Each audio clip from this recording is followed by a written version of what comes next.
Bonjour à tous et bienvenue sur boursicoté.com pour cette nouvelle analyse technique du CAC 40 en clôture avec une séance au final eh bien, qui n'a pas tenu toutes ses promesses puisqu'après une ouverture sur un gap haussier, donc on est rapidement venu combler ce gap après avoir inscrit ici un nouveau plus haut significatif donc de tendance très court terme, très proche ici de l'objectif, et on est juste venu ici retester la zone des 6350 points puisqu'après un point bas à 6349.33, on est vraiment venu tester la zone.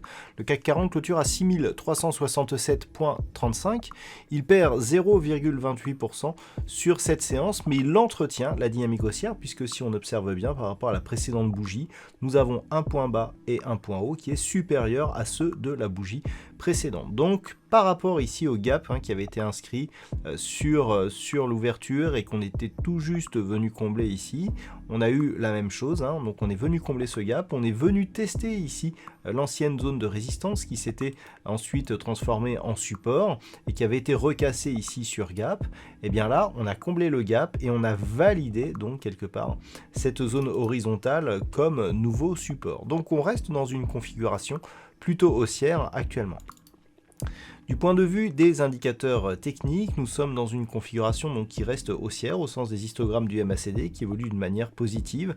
Le RSI, quant à lui, reste neutre dans sa configuration. Les volumes sont nettement inférieurs à la moyenne et donc nous ne sommes pour l'instant pas sur un mouvement de conviction.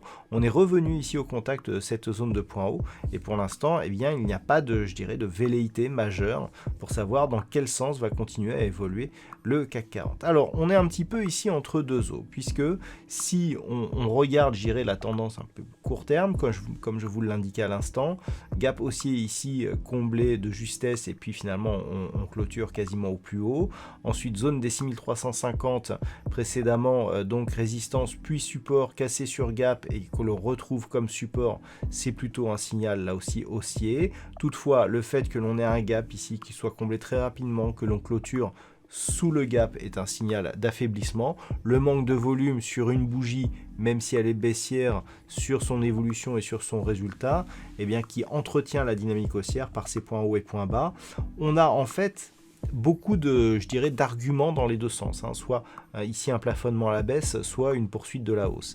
Alors, deux configurations possibles. Je vous rappelle que nous avons un objectif ici sur cette prochaine zone ici des 6421, zone qui avait été définie ici par une extension de Fibonacci sur une précédente phase de consolidation. Si on vient à casser cette zone, on a une autre extension de Fibonacci et celle-ci calculée ici sur l'amplitude maximale de cette phase de consolidation qui nous envoie vers un résultat possible ici à 6547.12. Donc ça c'est l'objectif. Si les cours cassent ici cette zone de plus haut à 6395 et la zone ici les 6421. Maintenant lorsque l'on regarde un petit peu, on peut constater qu'ici nous avons une configuration qui ressemble un petit peu à ça. Alors on a ici cette phase de hausse, on descend ici, on remonte, et si on fait ça comme ça, on aura ce qui ressemblera beaucoup quand même à un double top. Donc pour éviter cette configuration, vous voyez la zone que nous avons ici, qui est une zone ici du point bas ici à 6150, elle correspond de plus ici à une zone qui avait été testée ici lors d'une précédente phase de consolidation. Alors même si effectivement on peut penser que le double top ici n'est pas pur, on manque quand même un petit peu de dynamique ici avant l'inscription du premier top. Le fait d'avoir ici ce deuxième point bas, si nous avons des cours ici qui reviennent sur cette zone et qui cassent, même si ce n'est pas exactement un double top, on peut avoir une configuration un peu comme ça, et puis qui, comme ça, donc qui ressemblera un peu à un Adam et Ève ou à une tasse renversée. Bon, il y a plein de je dirais, de configurations qui pourraient nous donner un objectif de poursuite du mouvement baissier avec comme objectif, eh bien, l'amplitude que nous avons ici qui serait reportée sur le niveau de cassure. Et on serait sur une évolution d'approximativement 250 points, ce qui nous ramènerait ici sur les 5009, grossièrement. Donc 5009 étant ici le point bas que nous avions marqué, 5890 sur cette zone ici. Donc si on ne parvient pas, tout ça pour dire que si on ne parvient pas à franchir ici cette zone des 6395 et que l'on commence à revenir ici vers le bas, c'est cette zone des 6150 points qu'il va falloir surveiller, puisque c'est sur rupture de cette zone que l'on pourrait inverser la tendance et inscrire une vraie tendance négative. On s'est vraiment arrêté de justesse ici sur cette zone au plus bas ici de la phase de consolidation.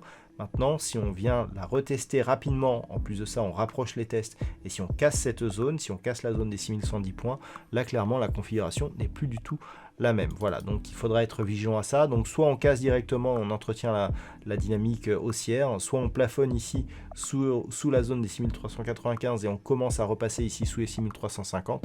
Et là, clairement, c'est le risque baissier qui pourrait réapparaître. Voilà donc ce que l'on peut dire sur cette configuration technique pour ce soir. D'un point de vue statistique, les probabilités sont plutôt haussières et notamment avec un bon potentiel plutôt en fin de semaine. Donc c'est tout à fait en ligne des statistiques qui avaient été évoquées vendredi dernier. Toutefois, le nombre d'occurrences reste relativement faible, donc nous ne pourrons pas avoir un pourcentage fiable sur cette statistique d'évolution. Voilà donc pour ce point CAC 40, je vous souhaite une bonne soirée. On se retrouve dès demain pour d'autres analyses techniques, toujours sur le site boursicoté.com.